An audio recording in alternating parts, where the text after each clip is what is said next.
সুষ্ঠু তদন্ত এবং বিচার নিশ্চিত করতে হবে। সারা বাংলাদেশে মাইলস্টোন সহ সারা বাংলাদেশে শিক্ষার নামে যে কোচিং ব্যবসা হচ্ছে, আইন করে এই কোচিং ব্যবসা বন্ধ করতে হবে। দফা ৩, সরকারের পক্ষ থেকে প্রতি বাচ্চার জন্য 5 কোটি টাকা ক্ষতিপূরণ। আমরা আসলে ক্ষতিপূরণ বলতে চাই না, ক্ষতিপূরণ হয় না। আমাদের বাচ্চাদেরকে কে ক্ষতিপূরণ দেবে? বাচ্চা এনে দিতে পারবে, কিন্তু আইনে আছে, এজন্য বলছি সরকারের পক্ষ থেকে প্রত্যেকটা বাচ্চাকে 5 কোটি টাকা ক্ষতিপূরণ মানে জরিমানা দিতে হবে। যারা আহত হয়েছে তাদের সুচিকিৎসা দিতে হবে, চিকিৎসার খরচ বহন করতে হবে এবং 1 কোটি করে টাকা দিতে হবে। কোচিং ব্যবসার যিনি মূল হোতা, স্কুল শাখার হেডমিস্ট্রেস খাদিজা মিস, উনি হচ্ছে কোচিং ব্যবসার মূল হোতা। তাকে 72 ঘন্টার মধ্যে অপসারণ করতে হবে, চাকরি থেকে বাদ দিতে হবে। মেহেরিন মিসের হাজবেন্ড আমাদেরকে গতকাল ফোন করে বলেছে উনি হচ্ছে কোচিং ব্যবসার মূল হোতা।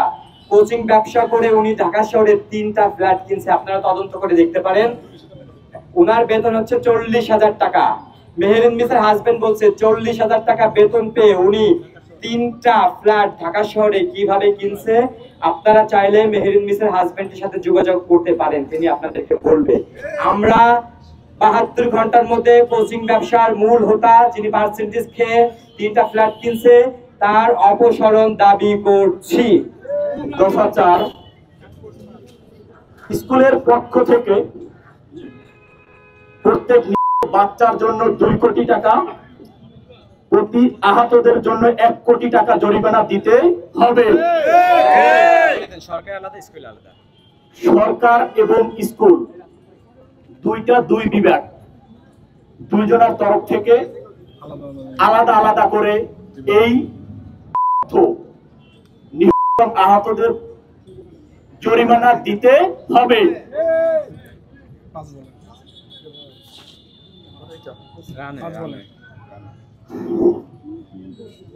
দাবি 5, রানওয়ে থেকে শিক্ষা প্রতিষ্ঠানের স্থান পরিবর্তন করতে হবে।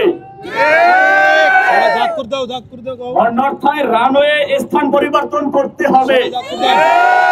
যদি এখানে রানওয়ে থাকে তাহলে স্কুল থাকবে না। যদি এখানে স্কুল থাকে তাহলে রানওয়ে থাকবে না।